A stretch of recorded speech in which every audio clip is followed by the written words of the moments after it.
వారికి వారి వ్యక్తిగతంగా వారు చేసినటువంటి జేఏసీ కాలంలో ఒక చైర్మన్గా సమర్థవంతంగా పోషించిన పాత్ర, ఒక మేధావిగా అంతకుముందు తెలంగాణ సమాజంలో ఉండే గౌరవం, ఇవాళ జేఏసీ చైర్మన్గా వారికి గౌరవం ఉంది. ప్రజలు ఒక జేఏసీ చైర్మన్ని తెలంగాణ భవిష్యత్తు రాజకీయాల్లో ఒక బలమైనటువంటి నిజాయితీ కలిగినటువంటి ఒక వ్యక్తిగా చూస్తున్నారు. చూస్తూ ఉన్నప్పుడు లక్ష్యాన్ని నిర్దేశించుకునే బాధ్యత వారి మీదనే ఉన్నది.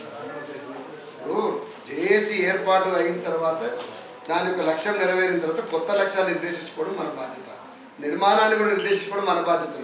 రెండు కూడా చేసుకోకుండా నేనేం చేస్తున్నాను చెప్పకుండా నిరుద్యోగుల గురించి ఒక ర్యాలీ చేసి, లేకపోతే కార్మికుల గురించి, విద్యార్థుల గురించి కూడా మరొకటి ఏదో అసెంబ్లీ కొట్టడం, ఇట్లాంటి కార్యక్రమాలు చేసుకుంటే ఏం ఉపయోగం?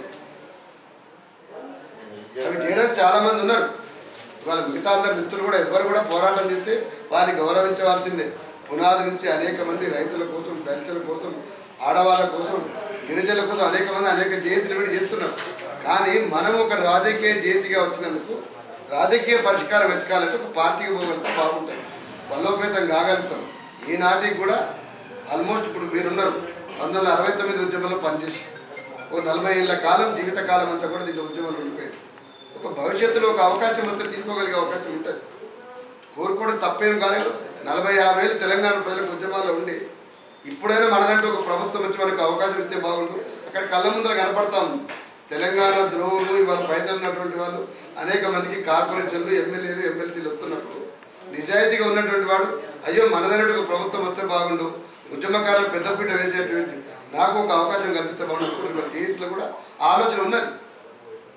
అంటే ఈ మాత్రం కూడా మీకు ఇన్ని తెలిసినాక ఎందుకు ఈ తాత్సారం, ఎందుకు ఈ శశభిషలు, ఎందుకు నర్మగర్భంగా మాటలు, ఎందుకు ఒకరోజు పెడతామని ఒకరోజు పెట్టమని? నిజంగా మాట్లాడుకోవాలంటే మీరు పార్టీ పెట్టాలని కాదు, అందరి కలిసి పార్టీ పెట్టడం ప్రజలు కోరుకుంటున్నారు. మేము కూడా మీరు పెడితే మేము వస్తామని చెప్పడం కోసం అనడం లేదు. పొలిటికల్గా అందరం కలిసి ఒక ఫార్మాట్ మీకు రావాలి. అట్టడి వర్గాలకు రాజ్యాధికారం అంటున్నాం కనుక అట్టడి వర్గాల నుంచి దాని నాయకత్వం ఉన్నటువంటి వాళ్ళు ఉండాలి.